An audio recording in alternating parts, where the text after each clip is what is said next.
चिराग पासवान के पार्टी के जो खगड़िया के प्रत्याशी हैं उनको मुंहतोड़ जवाब दिया जाए, उनके खिलाफ वोट किया जाए, उनके इतने वोट से हराया जाए कि फिर चिराग पासवान ऐसी गलती दोबारा अगर उनको मौका मिले तो नहीं कर सकते। संजय सिंह जो CPM के प्रत्याशी हैं तो भारी मतों से हम लोग जिताने का काम, और जो आरोप लगा करके टिकट देना नहीं देना वो पार्टी का अध्यक्ष है, उनका काम है।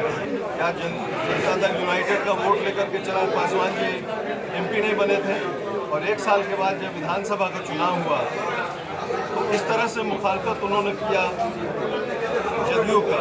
कौन हुआ गद्दार? NDA का वोट लेकर के, नीतीश कुमार जी के वोट से, BJP के वोट से लेकर के वो सांसद बने, और 1 साल के अंदर वो नीतीश कुमार जी को जेल भेज रहे थे। जदयू के भी लोगों को उनको इसी तरह का सबक सिखाना चाहिए। 5 सीट पर चिराग पासवान के जितने प्रत्याशी हैं सब को हराने का काम करना चाहिए, तभी हम समझते हैं कि दोनों बराबरी बनाएंगे। इस तरह से टिकट से बेदखल हमको खगड़िया से किया गया। सारी जनता खगड़िया के संसदीय क्षेत्र की राहत है, उनको बहुत तकलीफ है, बहुत दुख है, जिसका इजहार अभी सिमरी बख्तियारपुर के लोगों ने, हमारे और साथी हैं 500 लोग अभी आए थे और उन्होंने इजहार किया उसका, और ये यूनानिमसली एकदम 100% ये डिसीजन लिया गया। चिराग पासवान के पार्टी के जो खगड़िया के प्रत्याशी हैं उनको मुंहतोड़ जवाब दिया जाए, उनके खिलाफ वोट किया जाए, उनके इतने वोट से हराया जाए कि फिर चिराग पासवान ऐसी गलती दोबारा अगर उनको मौका मिले तो नहीं कर सकते। और जो आरोप लगा करके टिकट देना नहीं देना वो पार्टी का अध्यक्ष है, उनका काम है, उनका निर्णय ठीक है, हम तो मानते हैं कि करने में। लेकिन ये आरोप लगा करके कि हम लोगों ने गद्दारी किया और इस वजह से उनको टिकट नहीं दिया जा रहा है, तो ये आप लोग भी देख रहे हैं कि गद्दारी किसने किया। 2019 में जो हम लोग चुनाव जीते थे NDA के प्रत्याशी होकर, इसमें चिराग पासवान जी भी मौजूद थे, हम भी थे, और हमारे साथ और 4 प्रत्याशी LJP के थे। क्या हम पूछना चाहते हैं कि उसमें आदरणीय मुख्यमंत्री नीतीश कुमार जी का उसमें सहयोग नहीं था? क्या जनता दल यूनाइटेड का वोट लेकर के चिराग पासवान जी MP नहीं बने थे, और 1 साल के बाद जब विधानसभा का चुनाव हुआ तो इस तरह से मुखालफत उन्होंने किया जदयू का। उन्होंने नीतीश कुमार जी का सिर्फ पॉलिसी का अगर वो अपोज करते तो एक मानने की बात है, लेकिन उनको पर्सनल आरोप लगा के करप्ट हैं, उनको जेल भेजेंगे और जेल में नजर आएंगे चुनाव के बाद। गद्दार कौन हुआ गद्दार?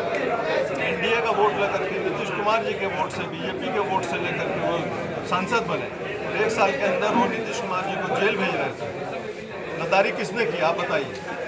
तो आपसे पूछते हैं, पत्रकार लोग से पूछते हैं, जनता दल यूनाइटेड के तमाम सदस्यों से, उनके लोगों से पूछते हैं कि गद्दारी किसने किया। 2020 में अगर उन्होंने नीतीश जी के 83 सीट को घटाकर 40-42 पर लाने का काम किया, आज के दिन में जदयू के भी लोगों को उनको इसी तरह का सबक सिखाना चाहिए। 5 सीट पर चिराग पासवान के जितने प्रत्याशी हैं सब को हराने का काम करना चाहिए, तभी हम समझते हैं कि दोनों बराबरी बनाएंगे। और नीतीश जी एक 18-19 साल के CM हैं, बुजुर्ग हैं, उनके पिताजी के साथी रहे हैं, उनको इस तरह बुरा भला करना, और मूल वजह यही था उनसे हम लोग अलग हुए, जो पार्टी स्प्लिट हुई। सर आगे क्या निर्णय होगा, आपको कहाँ जाएंगे आप? आगे निर्णय आपको तो आज के निर्णय हम लोग ने बताया, यूनानिमसली ये निर्णय हुआ चिराग पासवान जी के जो खगड़िया के प्रत्याशी खास करके हैं, बाकी और दीगर 4 सीट पर और जो उनके प्रत्याशी हैं उनको हमारे लोग जहां हम लोग से बन पाएगा उनको हराने का काम करेंगे, और संजय सिंह जो CPM के प्रत्याशी हैं उनको भारी मतों से हम लोग जिताने का काम करेंगे। सर आगे अगला रणनीति आपका क्या होगा? आगे क्या कदम आप उठा रहे हैं? राजनीतिक क्या आगे की राजनीति जो है, अभी आप लोगों ने सुना कि सबकी राय यहाँ पर भी हुई कि RJD हम ज्वाइन करें। इसका निर्णय 100% तो अभी नहीं हुआ है, लेकिन उधर से भी पहल हुई है आरजेडी की तरफ से, और इसका 2-3 दिन के अंदर इसका निष्कर्ष आप लोगों के सामने निकलेगा, आ जाएगा। और जब होगा तो हम अपने तमाम लोगों को कॉन्फिडेंस में लेकर करेंगे, जैसा आज हमने किया। आज तो करीब करीब आप लोगों ने देखा, आप लोग मौजूद थे, लगभग 100% लोगों ने हाथ उठा के कहा कि आपको आरजेडी ज्वाइन करना चाहिए।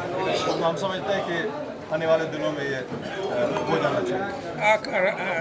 कयासों का दौर लग रहा है कि चौधरी महबूब अली कैसर एक साथ 2 नौके सवारी कर रहे थे, महागठबंधन के भी संपर्क में थे और एनडीए के भी संपर्क में थे, ऐसा विपक्षियों का आरोप है। क्या कहना चाहते हैं? हम बिल्कुल एनडीए में जब तक हैं, एनडीए के साथ एकदम ठोस मजबूत कदम के साथ एनडीए के साथ हमने उनका साथ दिया। और अब कभी ऐसा नहीं था कि हम उधर बात कर रहे थे कि हम आपकी तरफ जा सकते हैं, आपसे सीट ले सकते हैं। ऐसा अगर होता तो हम आरजेडी से सीट लेते तो आज हम खगड़िया के प्रत्याशी होते और 3 लाख वोट से जीतते हैं उधर से भी। इसमें कहीं से तो हमको कोई शंका नहीं, हमारे लोगों को कोई शंका नहीं। लेकिन हम एनडीए के साथ रहे, और एनडीए नहीं बल्कि चिराग पासवान जी ने उनको धोखा दिया, नीतीश जी को धोखा दिया, और सबको वही धोखा देते हैं। और हम लोग को बोलते हैं कि हम लोग धोखेबाज, हम लोग गद्दारी करते हैं। तो मान के चला जाए कि आरजेडी में ही अब चौधरी महबूब अली कैसर जा रहे हैं। ये मान के चल सकते हैं, कब जाएंगे उसका डेट आपको बता देंगे। लाइव बिहार यूट्यूब पर सब्सक्राइब और फेसबुक पर लाइक जरूर करें।